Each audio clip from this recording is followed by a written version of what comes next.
ਸਤਿ ਸ਼੍ਰੀ ਅਕਾਲ। ਤੁਸੀਂ ਦੇਖ ਰਹੇ ਹੋ ਪੰਜਾਬ ਮੇਲ USA TV। ਮੈਂ ਹਾਂ ਵਰੁਣ ਕੌਰ ਮਾਨ। ਖਬਰਾਂ ਦੇ ਬੁਲੇਟਿਨ ਵਿੱਚ ਤੁਹਾਡਾ ਸਵਾਗਤ। ਖਬਰਾਂ ਦੇ ਬੁਲੇਟਿਨ ਦੇ sponsor real estate broker Mohan Cheema. Real estate ਦੀ ਦੁਨੀਆ ਦੇ ਵਿੱਚ ਮੰਨਿਆ ਪ੍ਰਮੰਨਿਆ ਨਾਮ। ਪੇਸ਼ ਨੇ ਪਹਿਲਾਂ ਚੋਣਵੀਆਂ ਖਬਰਾਂ। ਆਸਟ੍ਰੇਲੀਆਈ ਨਾਗਰਿਕਾਂ ਦੇ ਮਾਪਿਆਂ ਨੂੰ ਯਾਤਰਾ ਛੋਟ ਲੈਣੀ ਲਾਜ਼ਮੀ। ਹਜ਼ੂਰ ਸਾਹਿਬ ਨਾਂਦੇੜ ਸਣੇ 2 ਉਡਾਣਾਂ ਬੰਦ ਹੋਣ ਦਾ ਖਦਸ਼ਾ। किसान अंदोलन के 11 महीने पूरे, भारत विच प्रदर्शन संयुक्त किसान मोर्चा। अमेरिकी राजनायक ने कहा तालिबान नाल होया समझौता सही, गनी दे कदम नाल विगड़ी योजना। फड़िया गया कोलंबिया दा सब तो वड्डा गैंगस्टर ते ड्रग तस्कर, अमेरिका ने भी रखिया सी इनाम। अमेरिका विच 5 ਤੋਂ 11 साल ਦੇ ਬੱਚਿਆਂ ਲਈ ਕੋਰੋਨਾ ਵੈਕਸੀਨ ਨਵੰਬਰ ਵਿੱਚ ਉਪਲਬਧ ਹੋਣ ਦੀ ਸੰਭਾਵਨਾ, ਡਾਕਟਰ ਐਂਥਨੀ। ਅਮਰੀਕਾ 'ਚ ਮਸ਼ਹੂਰ ਕਲਾਕਾਰ ਪਿਕਾਸੋ ਦੀਆਂ ਕਲਾਕ੍ਰਿਤੀਆਂ $109 ਮਿਲੀਅਨ ਵਿੱਚ ਵਿਕੀਆਂ। ਅਮਰੀਕਾ 'ਚ ਮਹਾਮਾਰੀ ਦੌਰਾਨ ਏਸ਼ੀਅਨ ਲੋਕਾਂ ਵਿਰੁੱਧ ਨਫ਼ਰਤੀ ਅਪਰਾਧਾਂ 'ਚ ਹੋਇਆ 76% ਵਾਧਾ। ਤੇ ਹੁਣ ਇਹਨਾਂ ਖਬਰਾਂ ਦਾ ਵਿਸਥਾਰ।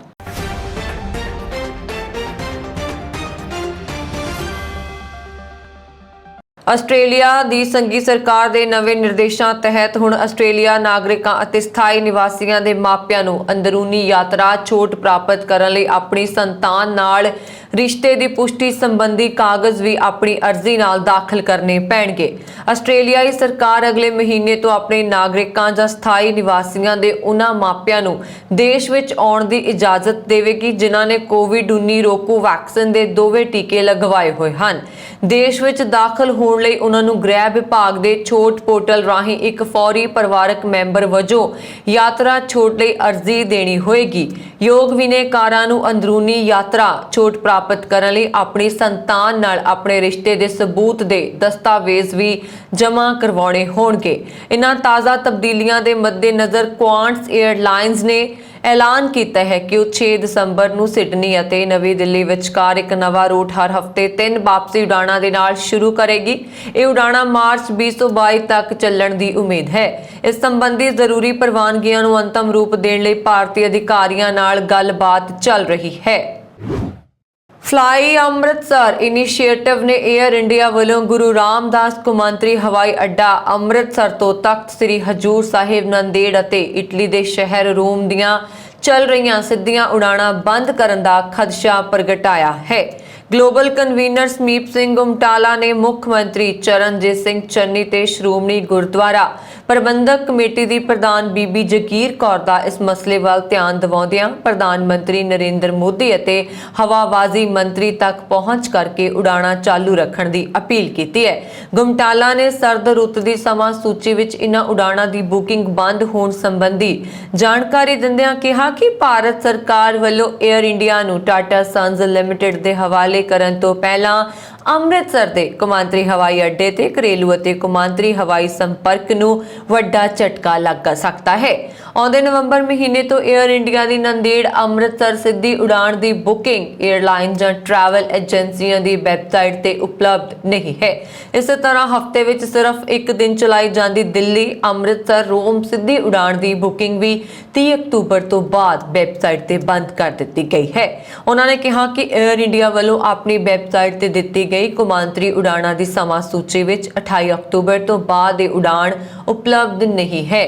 ਗੁਮਟਾਲਾ ਨੇ ਦੱਸਿਆ ਕਿ ਅੰਮ੍ਰਿਤਸਰ ਨਾਂਦੇੜ ਵਿਚਾਲੇ ਸਿੱਧੀ ਉਡਾਣ 3 ਸਾਲਾਂ ਤੋਂ ਵੱਧ ਸਮੇਂ ਤੋਂ ਚੱਲ ਰਹੀ ਹੈ। ਇਹ ਉਡਾਣ ਬੜੇ ਲੰਬੇ ਸਮੇਂ ਤੋਂ ਪੰਜਾਬੀਆਂ ਵੱਲੋਂ ਕੀਤੀ ਜਾ ਰਹੀ ਮੰਗ ਨੂੰ ਮੁੱਖ ਰੱਖ ਕੇ ਸ਼ੁਰੂ ਕੀਤੀ ਗਈ ਸੀ। ਇਸ ਦੇ ਬੰਦ ਹੋਣ ਦੇ ਖਦਸ਼ੇ ਮਗਰੋਂ ਦੇਸ਼ ਵਿਦੇਸ਼ ਦੀ ਸੰਗਤ ਵਿੱਚ ਰੋਸ ਪਾਇਆ ਜਾ ਰਿਹਾ ਹੈ।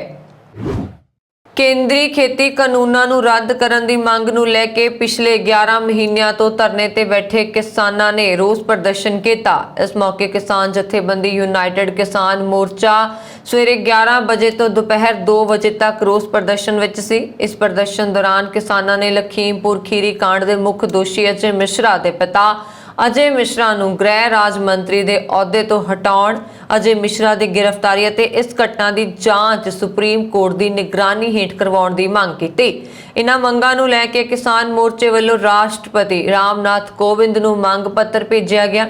ਰਾਸ਼ਟਰਪਤੀ ਕੋਵਿੰਦ ਨੂੰ ਭੇਜੇ ਜਾਣ ਵਾਲੇ ਮੈਮੋਰੰਡਮ ਵਿੱਚ ਲਿਖਿਆ ਹੈ 3 ਅਕਤੂਬਰ 2021 ਨੂੰ ਹੋਏ ਲਖੀਮਪੁਰ ਖੀਰੀ ਕਿਸਾਨ ਕਤਲੇਆਮ ਦੀ ਜਾਂਚ ਜਿਸ ਤਰੀਕੇ ਨਾਲ ਕੀਤੀ ਜਾ ਰਹੀ ਹੈ, ਜਿਸ ਤੋਂ ਬਾਅਦ 3 ਹਫ਼ਤੇ ਤੋਂ ਵੱਧ ਸਮਾਂ ਬੀਤ ਗਿਆ ਹੈ, ਨੇ ਪੂਰੇ ਦੇਸ਼ ਨੂੰ ਨਿਰਾਸ਼ ਕੀਤਾ। ਇਸ ਘਟਨਾ ਨੂੰ ਲੈ ਕੇ ਸੁਪਰੀਮ ਕੋਰਟ ਪਹਿਲਾਂ ਹੀ ਕਈ ਪ੍ਰਤੀਕੂਲ ਟਿੱਪਣੀਆਂ ਕਰ ਚੁੱਕੀ ਹੈ।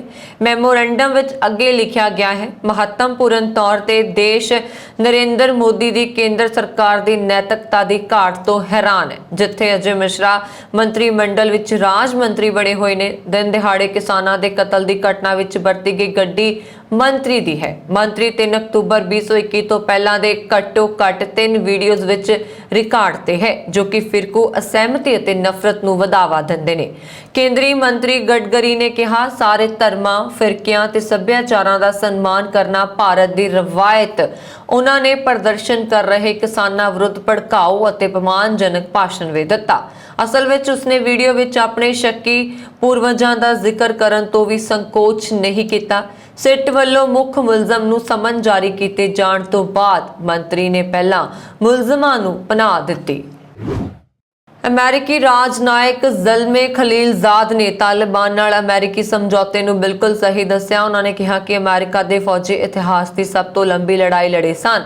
ਇਸ ਲੜਾਈ ਨੂੰ ਖਤਮ ਹੋਣਾ ਚਾਹੀਦਾ ਸੀ। ਇਸ ਲਿਹਾਜ਼ ਨਾਲ ਅਮਰੀਕਾ ਦਾ ਤਾਲਿਬਾਨ ਨਾਲ ਕੀਤਾ ਗਿਆ ਸਮਝੌਤਾ ਸਹੀ ਸੀ। ਸਮਝੌਤੇ 'ਚ ਗੜਬੜੀ ਉਦੋਂ ਪੈਦਾ ਹੋਈ ਜਦੋਂ ਰਾਸ਼ਟਰਪਤੀ ਅਸ਼ਰਫ ਗਨੀ ਨੇ ਅਚਾਨਕ ਕਾਬੁਲ ਛੱਡਣ ਦਾ ਫੈਸਲਾ ਕੀਤਾ। ਉਸ ਨਾਲ ਸਾਰੀ ਯੋਜਨਾ ਵਿਖਰ ਗਈ। ਜ਼ਿਕਰਯੋਗ ਹੈ ਕਿ ਸਮਝੌਤੇ ਲਈ ਖਲੀਲਜ਼ਾਦਾ ਅਮਰੀਕਾ ਵੱਲੋਂ ਮੁੱਖ ਵਾਰਤਾਕਾਰ ਸਨ ਤੇ ਹਾਲ ਹੀ ਵਿੱਚ ਉਹਨਾਂ ਆਪਣੇ ਅਹੁਦੇ ਤੋਂ ਅਸਤੀਫਾ ਦਿੱਤਾ। ਅਸਤੀਫਾ ਦੇਣ ਤੋਂ ਬਾਅਦ ਉਹਨਾਂ ਅਮਰੀਕੀ ਨਿਊਜ਼ ਚੈਨਲ CBS ਨੂੰ ਪਹਿਲੀ ਇੰਟਰਵਿਊ ਦਿੱਤੀ ਹੈ। ਖਲੀਲਜ਼ਾਦ ਨੇ ਕਿਹਾ ਕਿ ਉਹਨਾਂ ਨੇ ਅਮਰੀਕੀ ਰਾਸ਼ਟਰਪਤੀ ਜੋ ਬਾਈਡਨ ਨੂੰ ਕੋਈ ਵੀ ਗਲਤ ਜਾਣਕਾਰੀ ਨਹੀਂ ਦਿੱਤੀ। ਜ਼ਮੀਨੀ ਹਾਲਾਤ ਤੇ ਗੱਲਬਾਤ ਦੇ ਹਰ ਪੜਾਅ ਦੀ ਤਰੱਕੀ ਨਾਲ ਬਾਈਡਨ ਪ੍ਰਸ਼ਾਸਨ ਨੇ ਉਸ ਤੋਂ ਪਹਿਲਾਂ ਟਰੰਪ ਪ੍ਰਸ਼ਾਸਨ ਦੇ ਉੱਚ ਅਧਿਕਾਰੀਆਂ ਨੂੰ ਜਾਣੂ ਕਰਵਾਇਆ ਗਿਆ। ਰਾਜਨਾਇਕ ਨੇ ਕਿਹਾ ਕਿ ਅਫਗਾਨਿਸਤਾਨ ਦੇ ਜ਼ਮੀਨੀ ਹਾਲਾਤ ਦੀ ਜਾਣਕਾਰੀ ਅਮਰੀਕੀ ਪ੍ਰਸ਼ਾਸਨ ਨੂੰ ਦੇਣ ਲਈ ਉਹ ਇਕੱਲੇ ਨਹੀਂ ਸਨ। ਅਮਰੀਕੀ ਖੂਫੀਆ ਪ੍ਰਣਾਲੀ, ਫੌਜੀ ਅਧਿਕਾਰੀ ਤੇ ਹੋਰ ਲੋਕ ਪ੍ਰਸ਼ਾਸਨ ਨੂੰ ਹਾਲਾਤ ਬਾਰੇ ਦੱਸ ਰਹੇ ਸਨ। 3 ਰਾਸ਼ਟਰਪਤੀਆਂ ਦੇ ਅਫਗਾਨਿਸਤਾਨ ਬਾਰੇ ਲਗਭਗ ਇੱਕੋ ਜਿਹੇ ਵਿਚਾਰ ਸਨ। ਯਾਦ ਰਹੇ ਕਿ ਜਦੋਂ ਖਲੀਲਜ਼ਾਦ ਨੂੰ ਵਾਰਤਾਕਾਰ ਬਣਾਇਆ ਗਿਆ ਸੀ, ਉਦੋਂ ਤੱਕ ਤਾਲਿਬਾਨ ਅਫਗਾਨਿਸਤਾਨ ਦੇ 60% ਇਲਾਕੇ ਤੋਂ ਮੁੜ ਤੋਂ ਕਬਜ਼ਾ ਕਰ ਚੁੱਕਾ ਸੀ। ਇੱਕ ਸਵਾਲ ਦੇ ਜਵਾਬ ਵਿੱਚ ਖਲੀਲਜ਼ਾਦ ਨੇ ਅਫਗਾਨਿਸਤਾਨ 'ਚ ਅੱਤਵਾਦੀ ਸੰਗਠਨ ਅਲ-ਕਾਇਦਾ ਦੀ ਮੌਜੂਦਗੀ ਦੀ ਪੁਸ਼ਟੀ ਕੀਤੀ ਹੈ, ਪਰ ਤਾਲਿਬਾਨ ਨੇ ਉਹਨਾਂ ਦੇ ਦਾਅਵੇ ਨੂੰ ਨਕਾਰ ਦਿੱਤਾ ਹੈ। ਕਿਹਾ ਹੈ ਕਿ ਅਫਗਾਨਿਸਤਾਨ 'ਚ ਹੁਣ ਅਲ-ਕਾਇਦਾ ਮੌਜੂਦ ਨਹੀਂ ਹੈ। ਕੋਲੰਬੀਆ ਦੇ ਮੋਸਟ ਵਾਂਟਡ ਨਸ਼ਾ ਤਸਕਰ ਅਤੇ ਦੇਸ਼ ਦੇ ਸਭ ਤੋਂ ਵੱਡੇ ਅਪਰਾਧਿਕ ਗੈਂਗ ਦੇ ਸਰਗਨਾ ਡਾਇਰੋ ਐਂਟੋਨੀਓ ਉਜ਼ਾਗਾ ਨੂੰ ਗ੍ਰਿਫਤਾਰ ਕਰ ਲਿਆ ਗਿਆ ਹੈ। ਉਹਨਾਂ ਨੂੰ ਉਟਨੀਲ ਵਜੋਂ ਵਧੇਰੇ ਜਾਣਿਆ ਜਾਂਦਾ ਹੈ। ਉਹਨਾਂ ਨੂੰ ਫੌਜ, ਹਵਾਈ ਫੌਜ ਅਤੇ ਪੁਲਿਸ ਦੇ ਸਾਂਝੇ ਆਪਰੇਸ਼ਨ ਨਾਲ ਕਾਬੂ ਕੀਤਾ ਗਿਆ। ਸਰਕਾਰ ਨੇ ਉਟਨੀਲ ਦੇ ਸਿਰ ਤੇ $8 ਲੱਖ ਦਾ ਇਨਾਮ ਰੱਖਿਆ ਹੋਇਆ ਸੀ, ਜਦਕਿ ਅਮਰੀਕਾ ਨੇ ਉਸ ਦੇ ਸਿਰ ਤੇ $50 ਲੱਖ ਦਾ ਇਨਾਮ ਰੱਖਿਆ ਹੋਇਆ ਸੀ। ਕੋਲੰਬੀਆ ਦੇ ਰਾਸ਼ਟਰਪਤੀ ਨੇ ਇੱਕ ਟੀਵੀ ਸੰਦੇਸ਼ ਰਾਹੀਂ ਉਟਨੀਲ ਦੇ ਫੜੇ ਜਾਣ ਦੀ ਸੂਚਨਾ ਦਿੱਤੀ ਅਤੇ ਇਸ ਨੂੰ ਦੇਸ਼ ਵਿੱਚ ਫੈਲੇ ਨਸ਼ੇ ਦੇ ਕਾਰੋਬਾਰ ਉੱਪਰ ਇੱਕ ਕਰਾਰੀ ਸੱਟ ਦੱਸਿਆ। ਡਾਇਰੋ ਨੂੰ ਉਸ ਦੇ ਗ੍ਰਹਿ ਸੂਬੇ NUQ ਵਿਚਲੀ ਛੁਪਣਗਾਹ ਵਿੱਚੋਂ ਗ੍ਰਿਫਤਾਰ ਕੀਤਾ ਗਿਆ। ਇਸ ਆਪਰੇਸ਼ਨ ਵਿੱਚ 500 ਫੌਜੀ ਅਤੇ 22 ਹੈਲੀਕਾਪਟਰ ਲਗਾਏ ਗਏ ਸਨ। ਮੁਹਿੰਮ ਵਿੱਚ ਇੱਕ ਪੁਲਿਸ ਅਫਸਰ ਦੀ ਮੌਤ ਹੋਈ ਹੈ। ਡਾਇਰੋ ਦੇ ਬਚੇ ਰਹਿਣ ਦਾ ਰਾਜ਼ ਇਹ ਸੀ ਕਿ ਉਹ ਪਿੰਡਾਂ ਵਿੱਚ ਸੁਰੱਖਿਅਤ ਘਰਾਂ ਦੇ ਨੈਟਵਰਕ ਦੀ ਵਰਤੋਂ ਕਰਦਾ ਸੀ ਅਤੇ ਸੰਚਾਰ ਲਈ ਫੋਨ ਨਹੀਂ ਸਗੋਂ ਕੁਰੀਅਰ ਦੀ ਵਰਤੋਂ ਕਰਦਾ ਸੀ। ਹਾਲ ਹੀ ਵਿੱਚ ਪੁਲਿਸ ਨੂੰ ਅਜਿਹੇ ਹੀ ਘਰ ਵਿੱਚ ਡਾਇਰੋ ਵੱਲੋਂ ਵਰਤਿਆ ਜਾਣ ਵਾਲਾ ਗੱਦਾ ਮਿਲਿਆ ਸੀ। ਡਾਇਰੋ ਦੀ ਪਿੱਠ ਵਿੱਚ ਦਰਦ ਰਹਿੰਦਾ ਹੈ, ਜਿਸ ਕਾਰਨ ਉਹ ਇਸ ਗੱਦੇ ਦੀ ਵਰਤੋਂ ਕਰਦਾ ਸੀ। ਪੁਲਿਸ ਮੁਖੀ ਜਾਰਜ ਵਰਗਸ ਨੇ ਦੱਸਿਆ ਕਿ ਤਸਕਰ ਨੂੰ ਫੜੇ ਜਾਣ ਦਾ ਡਰ ਸੀ, ਇਸ ਲਈ ਉਹ ਵਸੋਂ ਵਾਲੇ ਇਲਾਕਿਆਂ ਵਿੱਚ ਨਹੀਂ ਜਾਂਦਾ ਸੀ। ਹਾਲਾਂਕਿ ਇੱਕ ਸਥਾਨਕ ਅਖਬਾਰ ਐਲ ਟੈਂਪੋ ਦੀ ਖਬਰ ਮੁਤਾਬਕ ਏਜੰਸੀਆਂ ਨੇ ਉਸ ਦੇ ਟਿਕਾਣੇ ਦੀ ਨਿਸ਼ਾਨਦੇਹੀ ਕਰ ਹੀ ਲਈ ਸੀ। ਜਾਰਜ ਵਰਗਸ ਨੇ ਦੱਸਿਆ ਕਿ ਡਾਇਰੋ ਦੀਆਂ ਗਤੀਵਿਧੀਆਂ ਉੱਪਰ 50 ਤੋਂ ਜ਼ਿਆਦਾ ਸੂਈਆਂ ਮਾਰਾਂ ਵੱਲੋਂ ਨਿਗਾਹ ਰੱਖੀ ਜਾ ਰਹੀ ਸੀ। ਇਸ ਕੰਮ ਵਿੱਚ ਸੈਟੇਲਾਈਟ ਦੀਆਂ ਤਸਵੀਰਾਂ ਦੀ ਵੀ ਵਰਤੋਂ ਕੀਤੀ ਜਾ ਰਹੀ ਸੀ। ਡਾਇਰੋ ਦੀ ਭਾਲ ਦੇ ਆਪਰੇਸ਼ਨ ਵਿੱਚ ਬ੍ਰਿਟੇਨ ਅਤੇ ਅਮਰੀਕਾ ਦੀਆਂ ਏਜੰਸੀਆਂ ਵੀ ਸ਼ਾਮਲ ਸਨ। ਰਾਸ਼ਟਰਪਤੀ ਡੌਗ ਨੇ ਇਸ ਆਪਰੇਸ਼ਨ ਨੂੰ ਦੇਸ਼ ਦੇ ਇਤਿਹਾਸ ਦੀ ਹੁਣ ਤੱਕ ਦੀ ਸਭ ਤੋਂ ਵੱਡੇ ਪੱਧਰ ਦੀ ਜੰਗਲ ਵਿੱਚ ਕੀਤੀ ਗਈ ਕਾਰਵਾਈ ਦੱਸਿਆ, ਜਿਸ ਵਿੱਚ ਜੰਗਲ ਦੇ ਸਭ ਤੋਂ ਅੰਦਰ ਤੱਕ ਤਲਾਸ਼ੀ ਲਈ ਗਈ। ਕੋਲੰਬੀਆ ਦੀ ਫੌਜ ਨੇ ਬਾਅਦ ਵਿੱਚ ਇੱਕ ਤਸਵੀਰ ਜਾਰੀ ਕੀਤੀ, ਜਿਸ ਵਿੱਚ ਡਾਇਰੋ ਦੇ ਹੱਥਕੜੀਆਂ ਲੱਗੀਆਂ ਹੋਈਆਂ ਸਨ ਤੇ ਉਹਨਾਂ ਦੇ ਰਬੜ ਦੇ ਬੂਟ ਪਾਏ ਹੋਏ ਸਨ। ਪਿਛਲੇ ਸਾਲਾਂ ਦੌਰਾਨ 50 ਸਾਲਾ ਨਸ਼ਾ ਤਸਕਰ ਲਈ ਕਈ ਵੱਡੀਆਂ ਮੁਹਿੰਮਾਂ ਚਲਾਈਆਂ ਗਈਆਂ, ਜਿਨ੍ਹਾਂ ਵਿੱਚ ਹਜ਼ਾਰਾਂ ਅਫਸਰਾਂ ਨੇ ਹਿੱਸਾ ਲਿਆ, ਪਰ ਕਦੇ ਵੀ ਸਫਲਤਾ ਹਾਸਲ ਨਹੀਂ ਹੋ ਸਕੀ। ਅਮਰੀਕਾ ਵਿੱਚ ਚੱਲ ਰਹੀ ਕਰੋਨਾ ਵੈਕਸੀਨ ਮੁਹਿੰਮ ਦੇ ਚਲਦਿਆਂ 5 ਤੋਂ 11 ਸਾਲ ਦੀ ਉਮਰ ਦੇ ਬੱਚਿਆਂ ਲਈ ਕਰੋਨਾ ਵੈਕਸੀਨ ਨਵੰਬਰ ਦੇ ਪਹਿਲੇ ਅੱਧ ਵਿੱਚ ਉਪਲਬਧ ਹੋਣ ਦੀ ਸੰਭਾਵਨਾ ਹੈ। ਇਸ ਸੰਬੰਧੀ ਜਾਣਕਾਰੀ ਦਿੰਦਿਆਂ ਅਮਰੀਕਾ ਦੇ ਛੂਤ ਰੋਗ ਮਾਹਰ ਡਾਕਟਰ ਐਂਥਨੀ ਫੌਸੀ ਨੇ ਐਤਵਾਰ ਨੂੰ ਦੱਸਿਆ ਕਿ ਬਹੁਤ ਸਾਰੇ ਬੱਚਿਆਂ ਨੂੰ ਸਾਲ ਦੇ ਅੰਤ ਤੋਂ ਪਹਿਲਾਂ ਪੂਰੀ ਤਰ੍ਹਾਂ ਟੀਕਾ ਲਗਾਇਆ ਜਾ ਸਕਦਾ ਹੈ। ਡਾਕਟਰ ਐਂਥਨੀ ਅਨੁਸਾਰ ਜੇਕਰ CDC ਤੋਂ ਰੈਗੂਲੇਟਰੀ ਪ੍ਰਵਾਨਗੀ ਅਤੇ ਸਿਫਾਰਿਸ਼ ਮਿਲਦੀ ਹੈ ਤਾਂ ਇਹ ਪੂਰੀ ਤਰ੍ਹਾਂ ਸੰਭਵ ਹੈ ਕਿ ਨਵੰਬਰ ਦੇ ਪਹਿਲੇ ਜਾਂ ਦੂਜੇ ਹਫ਼ਤੇ ਦੇ ਅੰਦਰ 5 ਤੋਂ 11 ਸਾਲ ਦੇ ਬੱਚਿਆਂ ਲਈ ਟੀਕੇ ਉਪਲਬਧ ਹੋਣਗੇ। ਇਸ ਸੰਬੰਧੀ US food and drug administration ਦੇ ਅਧਿਕਾਰੀ ਛੋਟੇ ਬੱਚਿਆਂ ਲਈ 2 ਖੁਰਾਕਾਂ ਵਾਲੇ ਟੀਕੇ ਦੇ ਅਧਿਕਾਰ ਦੀ ਮੰਗ ਕਰਨ ਵਾਲੀ ਫਾਈਜ਼ਰ ਬਾਇਓਟੈਕ ਐਪਲੀਕੇਸ਼ਨ ਦੀ ਸਮੀਖਿਆ ਕਰ ਰਹੇ ਨੇ ਅਤੇ ਇਸ ਨੂੰ ਸਲਾਹਕਾਰਾਂ ਦੇ ਪੈਨਲ ਦੇ ਨਾਲ 26 ਅਕਤੂਬਰ ਨੂੰ ਵਿਚਾਰਿਆ ਜਾਏਗਾ। ਇਸ ਦੇ ਨਾਲ ਹੀ centre for disease control and prevention ਦੇ ਸਲਾਹਕਾਰ 2 ਅਤੇ 3 ਨਵੰਬਰ ਨੂੰ ਹੋਣ ਵਾਲੀ ਮੀਟਿੰਗ ਵਿੱਚ ਟੀਕੇ ਲਈ ਸਿਫਾਰਸ਼ਾਂ ਤੇ ਵਿਚਾਰ ਕਰਨਗੇ, ਜਿਸ ਦੇ ਬਾਅਦ CDC ਦੀ ਡਾਇਰੈਕਟਰ ਦੁਆਰਾ ਅੰਤਿਮ ਫੈਸਲਾ ਲਿਆ ਜਾਏਗਾ। ਦੁਨੀਆ ਭਰ ਵਿੱਚ ਮਸ਼ਹੂਰ ਮਰਹੂਮ ਕਲਾਕਾਰ ਪਾਬਲੋ ਪਿਕਾਸੋ ਦੁਆਰਾ ਬਣਾਈਆਂ ਗਈਆਂ ਤਕਰੀਬਨ 11 ਕਲਾਕ੍ਰਿਤੀਆਂ ਲਾਸ ਵੇਗਸ ਵਿੱਚ ਇੱਕ ਨਿਲਾਮੀ 'ਚ $109 ਮਿਲੀਅਨ ਵਿੱਚ ਵੇਚੀਆਂ ਗਈਆਂ ਹਨ। ਇਨ੍ਹਾਂ ਕਲਾਕ੍ਰਿਤੀਆਂ ਵਿੱਚ 1917 ਤੋਂ 1938 ਤੱਕ ਬਣੀਆਂ 9 ਪੇਂਟਿੰਗਸ ਅਤੇ 2 ਆਰਟ ਵਰਕ ਨਾਲ ਸੰਬੰਧਿਤ ਵਸਤਾਂ ਸਨ, ਜੋ ਇਸ ਤੋਂ ਪਹਿਲਾਂ ਪਿਛਲੇ 20 ਸਾਲਾਂ ਤੋਂ ਬੈਲਜੀਓ ਗੈਲਰੀ ਆਫ ਫਾਈਨ ਆਰਟਸ ਵਿੱਚ ਪ੍ਰਦਰਸ਼ਿਤ ਹੋਏ ਸਨ। ਸ਼ਨੀਵਾਰ ਇਹ 45 ਮਿੰਟ ਤੱਕ ਚੱਲੀ ਨਿਲਾਮੀ ਸੌਥਬੀ ਦੁਆਰਾ ਆਯੋਜਿਤ ਕੀਤੀ ਗਈ, ਜਿਸ ਵਿੱਚ ਲਗਭਗ 150 ਲੋਕਾਂ ਨੇ ਸ਼ਮੂਲੀਅਤ ਕੀਤੀ। ਇਸ ਦੌਰਾਨ ਸਭ ਤੋਂ ਮਹਿੰਗੀ ਵਿਕੀ ਪੇਂਟਿੰਗ 1938 ਦੀ ਪੇਂਟਿੰਗ ਫੈਮੋ ਬੇਰੇਟ ਰੂਜ਼ ਔਰੇਂਜ ਸੀ। ਇਸ ਪੇਂਟਿੰਗ ਨੂੰ ਨਿਲਾਮੀ ਵਿੱਚ $40.5 ਮਿਲੀਅਨ ਮਿਲੇ। ਅਮਰੀਕਾ 'ਚ FBI ਦੁਆਰਾ ਸੋਮਵਾਰ ਨੂੰ ਨਵੇਂ ਪ੍ਰਕਾਸ਼ਿਤ ਕੀਤੇ ਗਏ ਅੰਕੜਿਆਂ ਦੇ ਅਨੁਸਾਰ 2020 ਵਿੱਚ ਏਸ਼ੀਆਈ ਮੂਲ ਦੇ ਲੋਕਾਂ ਵਿਰੁੱਧ ਨਫ਼ਰਤੀ ਅਪਰਾਧਾਂ 'ਚ 76% ਦਾ ਵਾਧਾ ਹੋਇਆ ਹੈ। ਇਸ ਤੋਂ ਪਹਿਲਾਂ FBI ਨੇ ਅਗਸਤ ਵਿੱਚ ਨਫ਼ਰਤੀ ਅਪਰਾਧ ਦੇ ਅੰਕੜੇ ਜਾਰੀ ਕੀਤੇ ਸਨ, ਪਰ ਓਯੋ ਦੇ ਅੰਕੜਿਆਂ ਦੀ ਰਿਪੋਰਟ ਵਿੱਚ ਇੱਕ ਗਲਤੀ ਕਾਰਨ ਇਹ ਡਾਟਾ ਅਧੂਰਾ ਸੀ। ਹੁਣ FBI ਨੇ ਓਯੋ ਦੀ ਰਿਪੋਰਟਿੰਗ ਪ੍ਰਣਾਲੀ ਵਿੱਚ ਤਕਨੀਕੀ ਸਮੱਸਿਆ ਨੂੰ ਠੀਕ ਕੀਤਾ ਹੈ। ਅੰਕੜਿਆਂ ਅਨੁਸਾਰ 2020 ਵਿੱਚ ਏਸ਼ੀਆਈ ਮੂਲ ਦੇ ਲੋਕਾਂ ਦੇ ਵਿਰੁੱਧ 279 ਨਫ਼ਰਤੀ ਅਪਰਾਧ ਦੀਆਂ ਘਟਨਾਵਾਂ ਦਰਜ ਕੀਤੀਆਂ ਗਈਆਂ, ਜਦੋਂ ਕਿ 2019 ਵਿੱਚ 158 ਘਟਨਾਵਾਂ ਦਰਜ ਹੋਈਆਂ। ਸੋਮਵਾਰ ਨੂੰ ਜਾਰੀ FBI ਦੇ ਅੰਕੜਿਆਂ ਅਨੁਸਾਰ ਅਮਰੀਕਾ 'ਚ 60% ਤੋਂ ਵੱਧ ਨਫ਼ਰਤੀ ਅਪਰਾਧ ਵਿਅਕਤੀ ਦੀ ਨਸਲ ਦੇ ਆਧਾਰ ਤੇ ਕੀਤੇ ਗਏ ਸਨ। ਅਧਿਕਾਰੀਆਂ ਅਨੁਸਾਰ ਜ਼ਿਆਦਾਤਰ ਨਫ਼ਰਤੀ ਅਪਰਾਧ ਅਫਰੀਕਨ ਅਮਰੀਕੀਆਂ ਤੇ ਹੁੰਦੇ ਹਨ, ਪਰ COVID-19 ਦੇ ਕਾਰਨ ਏਸ਼ੀਆਈ ਵਿਰੋਧੀ ਨਫ਼ਰਤੀ ਅਪਰਾਧਾਂ 'ਚ ਵਾਧਾ ਹੋਇਆ ਹੈ। FBI ਅਨੁਸਾਰ 20% ਨਫ਼ਰਤੀ ਅਪਰਾਧ ਵਿਅਕਤੀ ਦੇ ਜਿਨਸੀ ਰੁਝਾਨ ਨੂੰ ਨਿਸ਼ਾਨਾ ਬਣਾਉਂਦੇ ਹਨ ਤੇ 2020 ਵਿੱਚ ਹੋਏ ਨਫ਼ਰਤੀ ਅਪਰਾਧਾਂ 'ਚੋਂ 13% ਧਾਰਮਿਕ ਪੱਖਪਾਤ ਦੇ ਕਾਰਨ ਸਨ। ਇਸ ਦੇ ਇਲਾਵਾ ਅੱਧੇ ਤੋਂ ਵੱਧ ਅਪਰਾਧੀ ਗੋਰੇ ਸਨ ਅਤੇ 21% ਅਪਰਾਧੀ ਅਫਰੀਕਨ ਅਮਰੀਕਨ ਸਨ। ਅਮਰੀਕਾ ਦੇ ਸ਼ਿਕਾਗੋ ਵਿੱਚ ਜੰਗਲਾਂ 'ਚ ਲੱਭੀ ਗਈ ਮਨੁੱਖੀ ਲਾਸ਼ ਦੀ ਪਛਾਣ ਪੋਸਟਮਾਰਟਮ ਕਰਨ ਤੋਂ ਬਾਅਦ ਯੂਨਾਈਟਿਡ ਏਅਰਲਾਈਨਸ ਦੇ ਅਧਿਕਾਰੀ ਜ਼ੈਕਵ ਸੇਫੋਲੀਆ ਵਜੋਂ ਕੀਤੀ ਗਈ ਹੈ, ਜੋ 1 ਸਾਲ ਤੋਂ ਵੱਧ ਸਮੇਂ ਤੋਂ ਲਾਪਤਾ ਸੀ। ਇਸ ਸੰਬੰਧੀ ਡੁਪੇਜ ਕਾਉਂਟੀ ਫੋਰੈਸਟ ਪ੍ਰੀਜ਼ਰਵ ਦੇ ਅਧਿਕਾਰੀਆਂ ਨੇ ਐਤਵਾਰ ਨੂੰ ਜਾਣਕਾਰੀ ਦਿੰਦਿਆਂ ਦੱਸਿਆ ਕਿ 50 ਸਾਲਾ ਸੇਫੋਲੀਆ ਦੀ ਲਾਸ਼ ਇਲੀਨੋਏ ਦੇ ਡੈਰੀਅਨ ਵਿੱਚ ਵਾਟਰਫਾਲ ਗਲੇਨ ਫੋਰੈਸਟ ਪ੍ਰੀਜ਼ਰਵ ਦੇ ਸੰਘਣੇ ਜੰਗਲਾਂ ਵਾਲੇ ਖੇਤਰ ਵਿੱਚ ਇੱਕ ਦਰਖਤ ਤੇ ਬੈਲਟ ਨਾਲ ਲਟਕਦੀ ਮਿਲੀ ਸੀ। ਉਸ ਦਾ ਬਟੂਆ, ਡਰਾਈਵਰੀ ਲਾਇਸੈਂਸ ਅਤੇ ਨਿੱਜੀ ਸਮਾਨ ਵਾਲਾ ਬੈਕਪੈਕ ਘਟਨਾ ਸਥਾਨ ਤੋਂ ਮਿਲਿਆ ਹੈ। ਸੇਫੋਲੀਆ ਨੂੰ ਪਹਿਲੀ ਵਾਰ 8 ਅਗਸਤ 2020 ਨੂੰ ਲਾਪਤਾ ਦੱਸਿਆ ਗਿਆ ਸੀ। ਉਸ ਦਾ ਵਾਹਨ ਜੰਗਲ ਦੇ ਬਾਹਰ ਖੜਾ ਪਾਇਆ ਗਿਆ ਸੀ, ਪਰ 2500 ਏਕੜ ਦੇ ਇਸ ਜੰਗਲੀ ਰਕਬੇ ਵਿੱਚ ਕਈ ਏਜੰਸੀਆਂ ਦੁਆਰਾ ਖੋਜਣ ਦੇ ਬਾਵਜੂਦ ਵੀ ਉਸ ਦੀ ਲਾਸ਼ ਕਦੇ ਨਹੀਂ ਮਿਲੀ ਸੀ। ਸੇਫੋਲੀਆ ਦੀ ਲਾਸ਼ ਕਰੈਕਟਰਾਂ ਦੇ ਇੱਕ ਯੂਥ ਸਮੂਹ ਦੁਆਰਾ ਲੱਭੀ ਗਈ ਸੀ ਅਤੇ ਉਸ ਦੀ ਪਛਾਣ ਦੰਦਾਂ ਦੇ ਰਿਕਾਰਡਾਂ ਰਾਹੀਂ ਫੋਰੈਂਸਿਕ ਮਾਹਿਰਾਂ ਦੁਆਰਾ ਕੀਤੀ ਗਈ। ਸਕਾਟਲੈਂਡ ਦੇ ਪ੍ਰਵਾਸੀ ਪੰਜਾਬੀ ਭਾਈਚਾਰੇ ਨੇ ਇੱਕ ਮੀਟਿੰਗ ਕਰਕੇ ਸਕਾਟਲੈਂਡ ਦੌਰੇ ਤੇ ਜਾ ਰਹੇ ਪ੍ਰਧਾਨ ਮੰਤਰੀ ਨਰਿੰਦਰ ਮੋਦੀ ਖਿਲਾਫ ਰੋਸ ਪ੍ਰਦਰਸ਼ਨ ਕਰਨ ਦਾ ਐਲਾਨ ਕੀਤਾ ਹੈ। ਪ੍ਰਵਾਸੀ ਪੰਜਾਬੀਆਂ ਨੇ ਕਿਹਾ ਕਿ ਸਕਾਟਲੈਂਡ ਦਾ ਸਮੁੱਚਾ ਪੰਜਾਬੀ ਭਾਈਚਾਰਾ ਭਾਰਤ ਵਿੱਚ ਚੱਲ ਰਹੇ ਕਿਸਾਨ ਅੰਦੋਲਨ ਦੇ ਹੱਕ ਵਿੱਚ ਸ਼ੁਰੂਆਤੀ ਦਿਨਾਂ ਤੋਂ ਹੀ ਆਵਾਜ਼ ਬੁਲੰਦ ਕਰਦਾ ਆ ਰਿਹਾ ਹੈ। ਉਹਨਾਂ ਨੇ ਦੱਸਿਆ ਕਿ ਗਲਾਸਗੋ ਵਿੱਚ 31 ਅਕਤੂਬਰ ਤੋਂ ਲੈ ਕੇ 12 ਨਵੰਬਰ 2021 ਤੱਕ ਵਾਤਾਵਰਣ ਸੰਬੰਧੀ ਅੰਤਰਰਾਸ਼ਟਰੀ ਕਾਨਫਰੰਸ ਹੋਣ ਜਾ ਰਹੀ ਹੈ। ਇਸ ਕਾਨਫਰੰਸ ਵਿੱਚ ਸ਼ਾਮਲ ਹੋਣ ਲਈ ਬਰਤਾਨੀਆ ਦੇ ਪ੍ਰਧਾਨ ਮੰਤਰੀ ਬੋਰਿਸ ਜੌਨਸਨ ਵੱਲੋਂ ਭਾਰਤੀ ਪ੍ਰਧਾਨ ਮੰਤਰੀ ਨੂੰ ਖਾਸ ਤੌਰ ਤੇ ਸੱਦਾ ਭੇਜਿਆ ਗਿਆ ਹੈ। ਸਕਾਟਲੈਂਡ ਦੀਆਂ ਸਮੂਹ ਭਾਰਤੀ ਜਥੇਬੰਦੀਆਂ ਵੱਲੋਂ ਮਤਾ ਪਾਸ ਕੀਤਾ ਗਿਆ ਹੈ ਕਿ ਪ੍ਰਧਾਨ ਮੰਤਰੀ ਨਰਿੰਦਰ ਮੋਦੀ ਦੇ ਗਲਾਸਗੋ ਪਹੁੰਚਣ ਤੇ 21 ਅਕਤੂਬਰ ਨੂੰ ਕਿਸਾਨ ਅੰਦੋਲਨ ਦੀ ਹਮਾਇਤ ਵਾਲੇ ਬੈਨਰਾਂ ਅਤੇ ਕਾਲੇ ਝੰਡਿਆਂ ਨਾਲ ਵਿਰੋਧ ਕੀਤਾ ਜਾਏਗਾ। ਅਮਰੀਕਾ ਦੇ ਸਟੇਟ ਕੈਲੀਫੋਰਨੀਆ ਜੋ ਕਿ ਜੰਗਲੀ ਅੱਗਾਂ ਦਾ ਸਾਹਮਣਾ ਕਰ ਰਹੀ ਹੈ ਵਿੱਚ ਜੰਗਲੀ ਅੱਗਾਂ ਤੋਂ ਬਾਅਦ ਨੁਕਸਾਨੇ ਗਏ ਸੈਂਕੜੇ ਦਰਖਤਾਂ ਨੂੰ ਸੁਰੱਖਿਆ ਦੇ ਮੱਦੇਨਜ਼ਰ ਹਟਾਇਆ ਜਾਵੇਗਾ।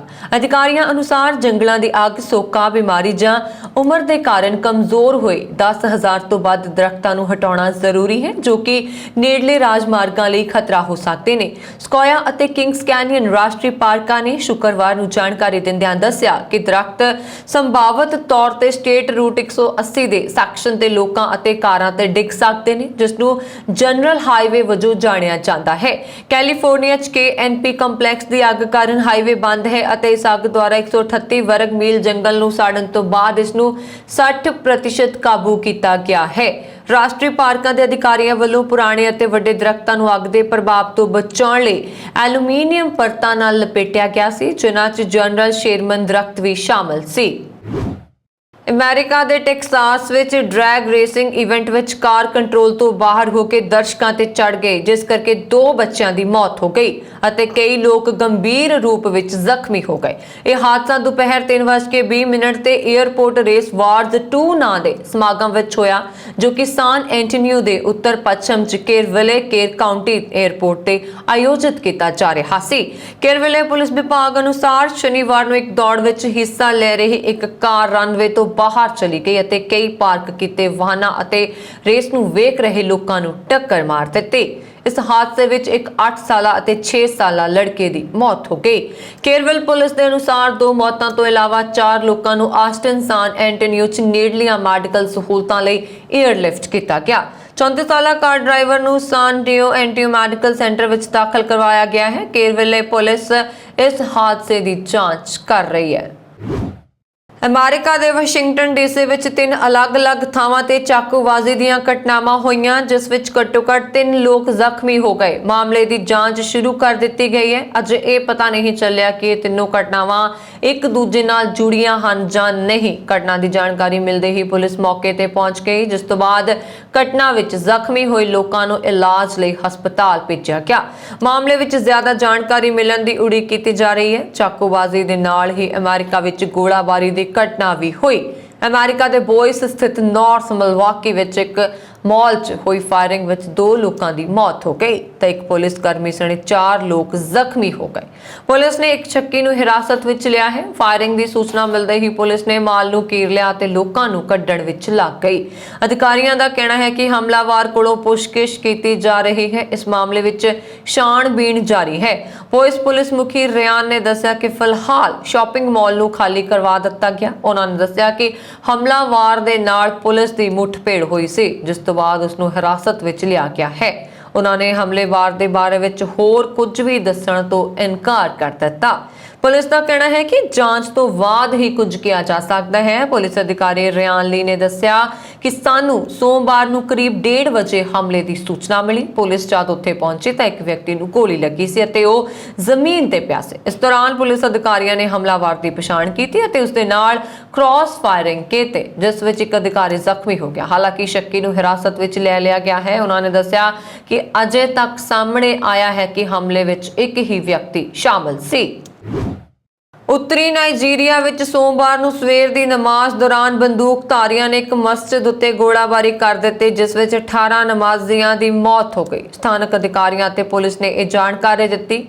ਇਹ ਹਮਲਾ ਦੇਸ਼ ਦੇ ਨਾਈਜਰ ਦੇ ਮਾਸ਼ੇਕ ਸਥਾਨਕ ਸਰਕਾਰੀ ਖੇਤਰ ਦੇ ਮਜ਼ਾਕੂਕਾ ਪਿੰਡ ਵਿੱਚ ਹੋਇਆ। ਹਮਲਾਵਰਾਂ ਨੇ ਨਸਲੀ ਫੁਲਾਨੀ ਖਾਨਾ ਬਦੋਸ਼ ਚਰਵਾਹਾ ਭਾਈਚਾਰੇ ਦੇ ਹੋਣ ਦਾ ਸ਼ੱਕ ਹੈ, ਜੋ ਘਟਨਾ ਤੋਂ ਬਾਅਦ ਮੌਕੇ ਤੋਂ ਫਰਾਰ ਹੋ ਗਏ।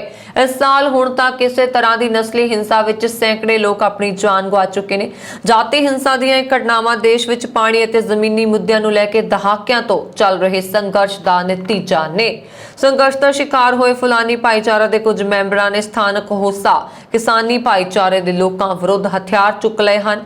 ਮਾਸ਼ੇਗੂ ਸਥਾਨਕ ਸਰਕਾਰ ਖੇਤਰ ਦੇ ਪ੍ਰਧਾਨ ਅਲਹਾਸਨ ਇਸਾ ਨੇ ਇੱਕ ਨਿਊਜ਼ ਏਜੰਸੀ ਨੂੰ ਦੱਸਿਆ, ਹਮਲਾਵਰਾਂ ਨੇ ਮਸਜਿਦ ਨੂੰ ਘੇਰ ਲਿਆ ਅਤੇ ਗੋਲਾਬਾਰੀ ਕੀਤੀ। ਉਹਨਾਂ ਨੇ ਕਿਹਾ ਕਿ ਹਮਲੇ ਵਿੱਚ 4 ਹੋਰ ਲੋਕ ਵੀ ਜ਼ਖਮੀ ਹੋਏ। ਨਾਈਜਰ ਦੇ ਪੁਲਿਸ ਕਮਿਸ਼ਨਰ ਕੁਰੀਆਸ ਨੇ ਸੋਮਵਾਰ ਨੂੰ ਕਿਹਾ ਕਿ ਹਮਲਾ ਪਿੰਡ ਵਾਸੀਆਂ ਅਤੇ ਫੁਲਾਨੀ ਚਰਵਾਹੀ ਭਾਈਚਾਰੇ ਵਿਚਕਾਰ ਝੜਪ ਨਾਲ ਜੁੜਿਆ ਹੋਇਆ ਹੈ।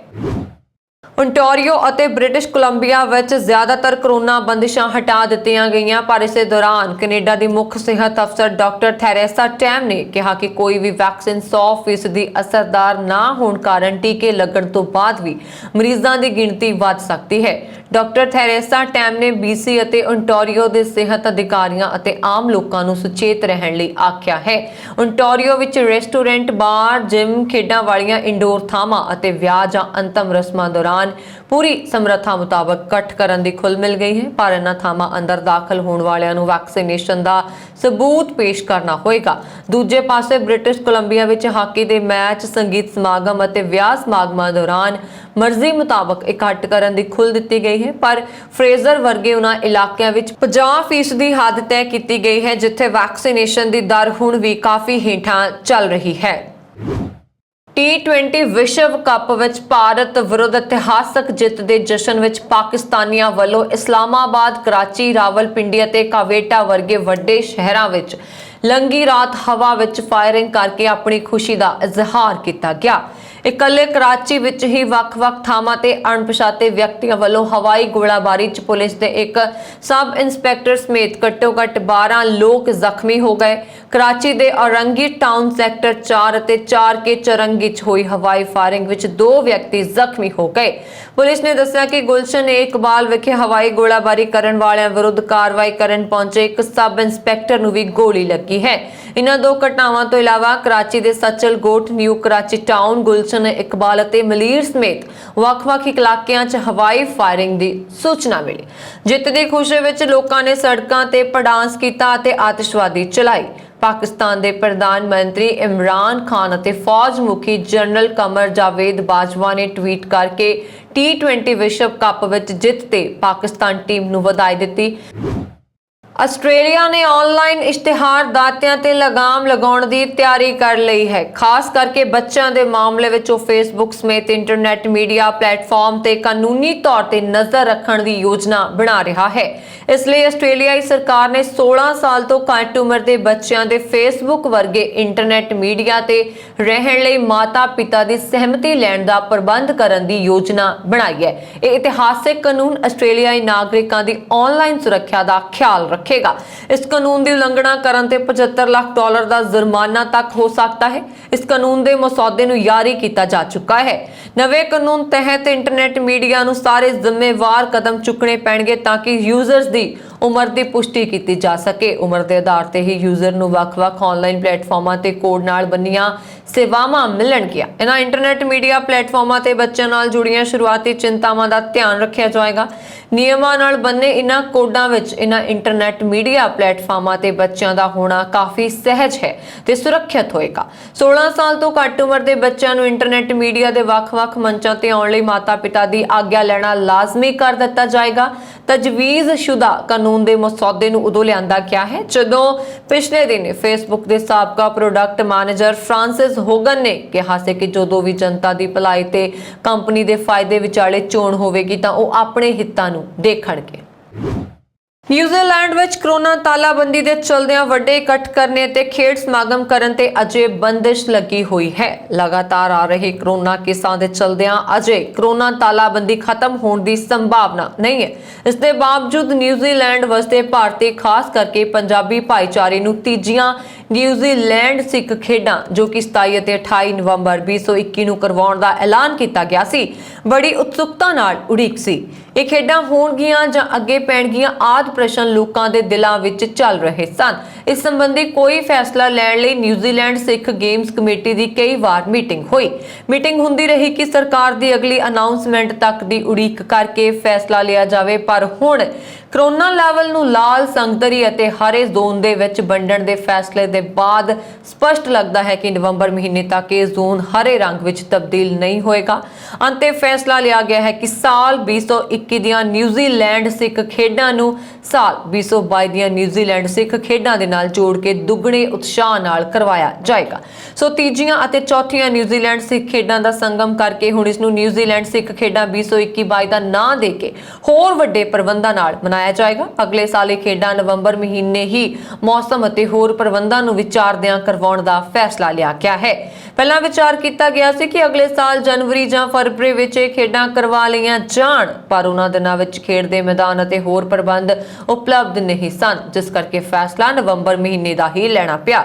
ਮਾਰਚ ਮਹੀਨੇ ਲੋਕਲ ਕਬੱਡੀ ਸੀਜ਼ਨ ਵੀ ਚੱਲ ਪੈਂਦਾ ਹੈ, ਜਿਸ ਕਰਕੇ ਇਹ ਵੀ ਧਿਆਨ ਰੱਖਿਆ ਗਿਆ ਕਿ ਸਾਡੇ ਖੇਡ ਕਲੱਬ ਆਪਣੇ ਨਿਰਧਾਰਿਤ ਸਮੇਂ ਅਨੁਸਾਰ ਖੇਡ ਟੂਰਨਾਮੈਂਟ ਕਰਵਾ ਸਕਣ। ਪੈਨਸਲ ਬੁਕਿੰਗ ਅਨੁਸਾਰ ਇਹ ਖੇਡਾਂ ਸੰਭਾਵਤ ਅਗਲੇ ਸਾਲ ਬਰੂਸ ਪੁਲਮਨ ਪਾਰਕ ਟਾਕਾਨੀਨੀ ਵਿਖੇ ਹੀ ਹੋਣਗੀਆਂ ਅਤੇ ਇਹਨਾਂ ਤਰੀਕਾਂ ਦਾ ਐਲਾਨ ਅਗਲੇ ਸਾਲ 1 ਤਰੀਕ ਐਲਾਨ ਸਮਾਗਮ ਦੇ ਵਿੱਚ ਕੀਤਾ ਜਾਏਗਾ। ਇਹ ਵੀ ਆਸ ਕੀਤੀ ਗਈ ਹੈ ਕਿ ਅਗਲੇ ਸਾਲ ਤੱਕ ਦੇਸ਼ ਤੋਂ ਬਾਹਰ ਦੀਆਂ ਟੀਮਾਂ, ਸੱਭਿਆਚਾਰਕ ਕਲਾਕਾਰ ਅਤੇ ਦਰਸ਼ਕ ਵੀ ਸ਼ਿਰਕਤ ਕਰ ਸਕਣਗੇ। ਪੰਜਾਬ ਦੇ ਮੁੱਖ ਮੰਤਰੀ ਚਰਨਜੀਤ ਸਿੰਘ ਚੰਨੀ ਵੱਲੋਂ ਸੱਦੀ ਗਈ ਸਰਬ ਪਾਰਟੀ ਮੀਟਿੰਗ ਵਿੱਚ ਕੇਂਦਰ ਵੱਲੋਂ ਸੂਬੇ ਵਿੱਚ ਕੌਮਾਂਤਰੀ ਸਰਹੱਦ ਦੇ ਨਾਲ ਲੱਗਦੇ ਇਲਾਕਿਆਂ 'ਚ BSF ਦਾ ਅਧਿਕਾਰ ਖੇਤਰ 15 ਕਿਲੋਮੀਟਰ ਤੋਂ ਵਧਾ ਕੇ 50 ਕਿਲੋਮੀਟਰ ਕੀਤੇ ਜਾਣ ਦੇ ਫੈਸਲੇ ਦਾ ਸੰਵਿਧਾਨਕ, ਕਾਨੂੰਨੀ ਅਤੇ ਸਿਆਸੀ ਤੌਰ ਤੇ ਸਖਤ ਵਿਰੋਧ ਕਰਨ ਦਾ ਅਹਿਦ ਕੀਤਾ ਗਿਆ। ਸਾਰੀਆਂ ਪਾਰਟੀਆਂ ਨੇ ਜਿੱਥੇ ਇੱਕ ਮੁੱਦੇ ਤੇ ਇਕਜੁੱਟਤਾ ਪ੍ਰਗਟਾਈ, ਉੱਥੇ ਸ਼੍ਰੋਮਣੀ ਅਕਾਲੀ ਦਲ ਅਤੇ ਆਮ ਆਦਮੀ ਪਾਰਟੀ ਦੇ ਆਗੂਆਂ ਨੇ ਮੁੱਖ ਮੰਤਰੀ ਦੀ ਕੇਂਦਰੀ ਗ੍ਰਹਿ ਮੰਤਰੀ ਨਾਲ ਹੋਈ ਮੀਟਿੰਗ ਦੇ ਮੁੱਦੇ ਤੇ ਸ਼੍ਰੀ ਚੰਨੀ ਤੇ ਨਿਸ਼ਾਨਾ ਵੀ ਸੇਧਿਆ। ਮੀਟਿੰਗ ਦੀ ਪ੍ਰਧਾਨਗੀ ਕਰਦਿਆਂ ਮੁੱਖ ਮੰਤਰੀ ਨੇ ਕਿਹਾ ਕਿ ਸੂਬਾ ਸਰਕਾਰ ਵੱਲੋਂ ਛੇਤੀ ਹੀ ਇਸ ਸੰਵੇਦਨਸ਼ੀਲ ਮੁੱਦੇ ਤੇ ਪੰਜਾਬ ਵਿਧਾਨ ਸਭਾ ਦਾ ਵਿਸ਼ੇਸ਼ ਇਜਲਾਸ ਸੱਦਣ ਤੇ ਸੁਪਰੀਮ ਕੋਰਟ ਵਿੱਚ ਕੇਂਦਰ ਦੇ ਫੈਸਲੇ ਨੂੰ ਚੁਣੌਤੀ ਦੇਣ ਦਾ ਫੈਸਲਾ ਵੀ ਕੀਤਾ ਗਿਆ। ਮੀਟਿੰਗ ਦੀ ਸ਼ੁਰੂਆਤ ਵਿੱਚ ਪੰਜਾਬ ਦੇ ਸ਼ਹੀਦ ਸੈਨਿਕਾਂ ਦੀ ਯਾਦ ਵਿੱਚ 2 ਮਿੰਟ ਦਾ ਮੌਨ ਵੀ ਰੱਖਿਆ ਗਿਆ। ਮੀਟਿੰਗ ਦੌਰਾਨ ਮੁੱਖ ਮੰਤਰੀ ਨੇ ਕਿਹਾ ਕਿ ਤਿੰਨੋਂ ਕਾਲੇ ਖੇਤੀ ਕਾਨੂੰਨ ਵਿਧਾਨ ਸਭਾ ਦੇ ਆਗਾਮੀ ਇਜਲਾਸ ਵਿੱਚ ਮੁੱਢੋਂ ਰੱਦ ਕਰ ਦਿੱਤੇ ਜਾਣਗੇ। ਸਿਆਸੀ ਪਾਰਟੀਆਂ ਦੇ ਨੁਮਾਇੰਦਿਆਂ ਦੇ ਨਾਲ ਵਿਚਾਰ ਚਰਚਾ ਤੋਂ ਫੈਸਲਾ ਕੀਤਾ ਗਿਆ ਕਿ ਪ੍ਰਧਾਨ ਮੰਤਰੀ ਕੋਲੋਂ ਮਿਲਣ ਲਈ ਸਮਾਂ ਮੰਗਿਆ ਜਾਵੇ ਤਾਂ ਜੋ ਮੁੱਖ ਮੰਤਰੀ ਸਾਰੀਆਂ ਸਿਆਸੀ ਧਿਰਾਂ ਦਾ ਇੱਕ ਵਫਦ ਲੈ ਕੇ ਪ੍ਰਧਾਨ ਮੰਤਰੀ ਕੋਲ ਜਾਣ ਅਤੇ ਉਹਨਾਂ ਨੂੰ ਇਸ ਫੈਸਲੇ ਤੇ ਮੁੜ ਵਿਚਾਰ ਕਰਦੇ ਹੋਏ BSF ਦਾ ਅਧਿਕਾਰਕ ਖੇਤਰ ਵਧਾਉਣ ਵਾਲਾ ਨੋਟੀਫਿਕੇਸ਼ਨ ਵਾਪਸ ਲੈਣ ਲਈ ਅਪੀਲ ਕਰਨ। ਸ਼੍ਰੀ ਚੰਨੀ ਨੇ ਗੈਰ ਭਾਜਪਾ ਸਰਕਾਰਾਂ ਅਤੇ ਹੋਰ ਸਿਆਸੀ ਪਾਰਟੀਆਂ ਨਾਲ ਖਾਸ ਕਰਕੇ ਪੱਛਮੀ ਬੰਗਾਲ ਅਤੇ ਰਾਜਸਥਾਨ ਸੂਬਿਆਂ ਨਾਲ ਰਾਬਤਾ ਕਾਇਮ ਕਰਨ ਲਈ ਕਿਹਾ। ਮੁੱਖ ਮੰਤਰੀ ਨੇ ਕਿਹਾ, ਸੂਬੇ ਵਿੱਚ ਸ਼ਾਂਤੀ, ਇਕਸੁਰਤਾ ਅਤੇ ਭਾਈਚਾਰੇ ਦੇ ਮਾਹੌਲ ਨੂੰ ਕਿਸੇ ਵੀ ਕੀਮਤ ਤੇ ਖਰਾਬ ਨਹੀਂ ਹੋਣ ਦਿੱਤਾ ਜਾਏਗਾ। ਸਾਰੀਆਂ ਸਿਆਸੀ ਪਾਰਟੀਆਂ ਦੇ ਨੁਮਾਇੰਦਿਆਂ ਨੇ ਇਸ ਮੁੱਦੇ ਤੇ ਵੀ ਜ਼ੋਰਦਾਰ ਮੁਖਾਲਫਤ ਕਰਨ ਲਈ ਸਰਬਸੰਮਤੀ ਨਾਲ ਮਤਾ ਪਾਸ ਕੀਤਾ। ਇਸ ਮੀਟਿੰਗ ਵਿੱਚ ਭਾਰਤੀ ਜਨਤਾ ਪਾਰਟੀ ਸ਼ਾਮਲ ਨਹੀਂ ਹੋਈ। ਸਰਬ ਪਾਰਟੀ ਮੀਟਿੰਗ ਦੌਰਾਨ ਕਾਲੇ ਖੇਤੀ ਕਾਨੂੰਨਾਂ ਖਿਲਾਫ ਵੀ ਇੱਕ ਹੋਰ ਮਤਾ ਸਰਬਸੰਮਤੀ ਨਾਲ ਪਾਸ ਕੀਤਾ ਗਿਆ। ਫਿਲਮ ਜਗਤ ਵਿੱਚ ਵੱਡਮੁੱਲੇ ਯੋਗਦਾਨ ਲਈ ਦੱਖਣ ਭਾਰਤ ਦੇ ਸੁਪਰਸਟਾਰ ਰਜਨੀਕਾਂਤ ਨੂੰ ਦਾਦਾ ਸਾਹਿਬ ਫਾਲਕੇ ਪੁਰਸਕਾਰ ਨਾਲ ਨਿਵਾਜਿਆ ਗਿਆ। ਰਜਨੀਕਾਂਤ ਨੂੰ ਇਹ ਸਨਮਾਨ ਦਿੱਲੀ ਦੇ ਵਿਗਿਆਨ ਭਵਨ ਵਿੱਚ ਹੋਏ 67ਵੇਂ ਰਾਸ਼ਟਰੀ ਫਿਲਮ ਅਵਾਰਡ ਸਮਾਗਮ ਦੌਰਾਨ ਪ੍ਰਦਾਨ ਕੀਤਾ ਗਿਆ। ਉਪ ਰਾਸ਼ਟਰਪਤੀ M ਵੈਂਕਈਆ ਨਾਇਡੂ ਵੱਲੋਂ ਪ੍ਰਦਾਨ ਕੀਤੇ ਗਏ ਇਹ ਅਵਾਰਡ ਨਾਲ ਸਾਲ 2019 ਵਿੱਚ ਬਣੀਆਂ ਫਿਲਮਾਂ ਲਈ ਦਿੱਤੇ ਗਏ ਸੀ, ਕਿਉਂਕਿ ਪਿਛਲੇ ਸਾਲ ਕਰੋਨਾ ਮਹਾਮਾਰੀ ਕਾਰਨ ਇਹ ਅਵਾਰਡ ਪ੍ਰਦਾਨ ਨਹੀਂ ਕੀਤੇ ਗਏ ਸੀ। ਤਨਵੀਰ ਸਿੰਘ ਜਗਪਾਲ ਅਤੇ ਹੈਰੀ ਪੱਟੀ ਵੱਲੋਂ ਨਿਰਦੇਸ਼ਿਤ ਫਿਲਮ ਰੱਬ ਦਾ ਰੇਡੀਓ ਨੂੰ ਪੰਜਾਬੀ ਦੀ ਬਿਹਤਰੀਨ ਫਿਲਮ ਦਾ ਅਵਾਰਡ ਦਿੱਤਾ ਗਿਆ। ਪੰਜਾਬ ਵਿੱਚ 2 ਭਰਾਵਾਂ ਦੇ ਆਪਸੀ ਰਿਸ਼ਤਿਆਂ ਦੇ ਤਾਣੇ ਬਾਣੇ ਤੇ ਬਣੀ ਇਹ ਫਿਲਮ ਹਾਲੇ ਤੱਕ 10 ਅਵਾਰਡ ਜਿੱਤ ਚੁੱਕੀ ਹੈ। ਇਸ ਸਨ ਹੁਣ ਤੱਕ ਦੀਆਂ ਖਬਰਾਂ। ਮੈਨੂੰ ਵਰੁਣ ਕੌਰ ਮਾਨ ਨੂੰ ਦਿਓ ਆਗਿਆ। ਹੋਰ ਖਬਰਾਂ ਦੇ ਲਈ ਸਾਡਾ YouTube ਚੈਨਲ ਪੰਜਾਬ ਮੇਲ USA TV ਜ਼ਰੂਰ ਸਬਸਕ੍ਰਾਈਬ ਕਰੋ। ਸਤਿ ਸ਼੍ਰੀ ਅਕਾਲ।